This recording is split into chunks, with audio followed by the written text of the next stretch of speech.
Jelly Spoons, welcome back to Friday 5-Minute Facts, coming at you live via videotape from Britain's first and only airborne subterranean studio. I'm Pat, your host, who's seen more horrific things than Edward Carnby.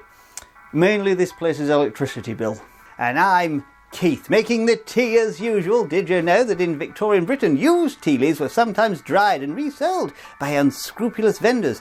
Yeah, they dyed them with toxic chemicals like copper sulphate, a fake freshness. Oh, God, makes you appreciate Sean Bean and the lads at Yorkshire Tea, doesn't it? Well, at least that explains why my nan lived to 97 despite only drinking paint thinner tea.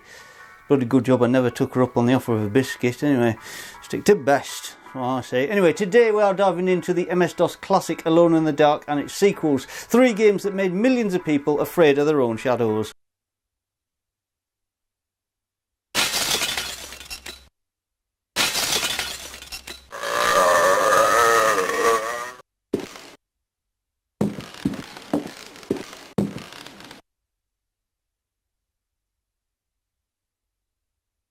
Now, Alone in the Dark were published in 1992 for European markets by Infogrames, with a budget that would make today's indie developers weep into ramen noodles. Just 400,000. Oh, that's less than Keith spends on tea and badger treats in a year. I'll have you know that badgers can dig extensive tunnel systems with multiple entrances, some stretching over 100 metres, rather like the mansion in this game, but with less Victorian furniture and probably more angry wildlife.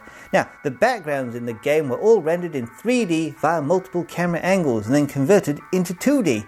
That's a bit like taking a photograph of a sculpture, but with more polygons and few museum guards telling you not to touch the priceless works of art. That, and of course, badgers aren't allowed in museums. Now, the original title were going to be In the Dark. It catches a flat pint, that. The idea came from Infogrames' boss, Bruno Bernal. He'd constantly be in the dark with only 3 matches. Can you believe that? 3 matches. I use more than that, trying to light the gas ring after Keith's been mucking about with it.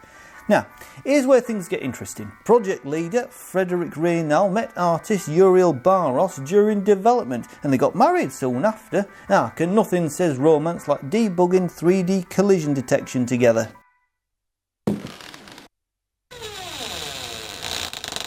Now, the story was supposedly inspired by true events. A bloke named Edward Carnby had allegedly spent a night in an old house called the Seto to prove it wasn't haunted, and the next morning he emerged looking like he'd been fighting alligators all night, which does sound like my last Christmas dinner with the in-laws. The scenario was written by Herbert Shadot, a real H.P. Lovecraft fan who'd worked for 20th Century Fox, and the final version took just 3 afternoons to write.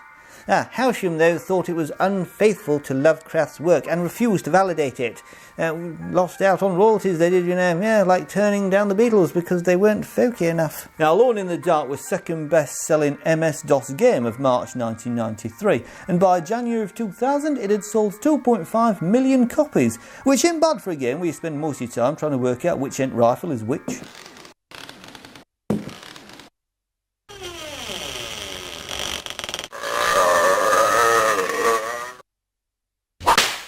Now, before release, Infogrames announced that this would be the first in their Virtual Dreams series, where each game would have different plots but use the same engine, like a horror anthology, but with worse acting and better sound effects.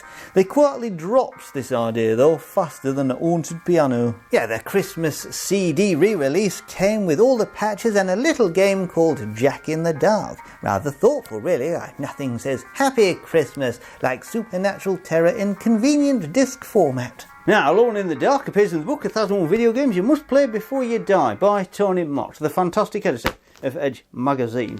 Now, frankly, after playing all 3, I can see why, because these experiences really stick with you, like a good curry or a bad brew. Now, moving on to Alone in the Dark 2 from 1993.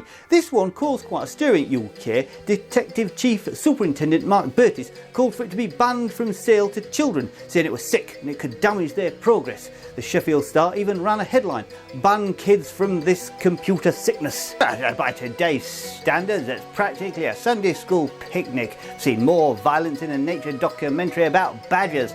Speaking of badgers, did you know? Here, Keith, you know the rules. 1 per video. Right, moving on. When your character dies in the second game, the background music is Lasti Ve Gubli from the opera I Pagliacci. Look, I'm not Italian, but there's nothing like a bit of Italian tragedy to accompany your digital demise. It's very cultured for a survival horror game.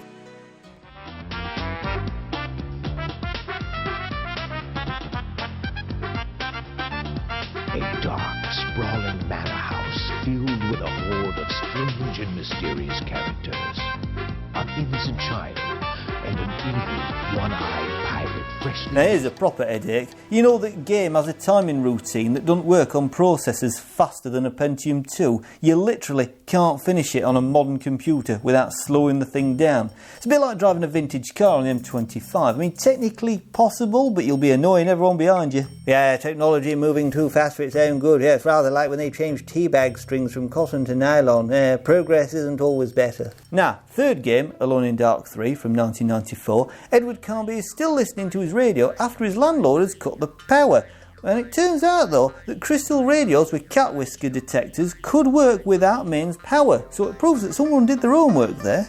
Now these games inspired Resident Evil, don't you know? Yes, often identified as the first 3D survival horror game. Alone in the Dark strongly influenced the production of Capcom's Resident Evil in 1996, like teaching your child to ride a bike, then watching them win the Tour de France. Our series spawned shadow games like Shadow at Comet and Prisoner of Ice. Also, books in the original game reference Lord Boleskine and Expeditions to Ilsmouth, which became plot points in later titles. That's a proper attention to detail, that is. Thrilling to discuss a game that requires a computer archaeology degree to run properly. Although I will admit there is something delightfully perverse about a horror game that's genuinely terrifying because you can't tell if the controls are broken or if that's how they're supposed to work. Oh, nice of you to join us. Where have you been? Battling DOS-box configurations? Indeed, these games are like vintage wine, either magnificently aged or completely undrinkable, depending on your tolerance for digital preservation. But credit where it's due, these games created atmospheric horror when most games were still figuring out how to make characters walk without looking like they were having a seizure. Well, that's your lot for this week's Friday 5-minute facts. We've covered budget horror, moral panics and technical nightmares that would make modern developers reach for the nearest pint of best.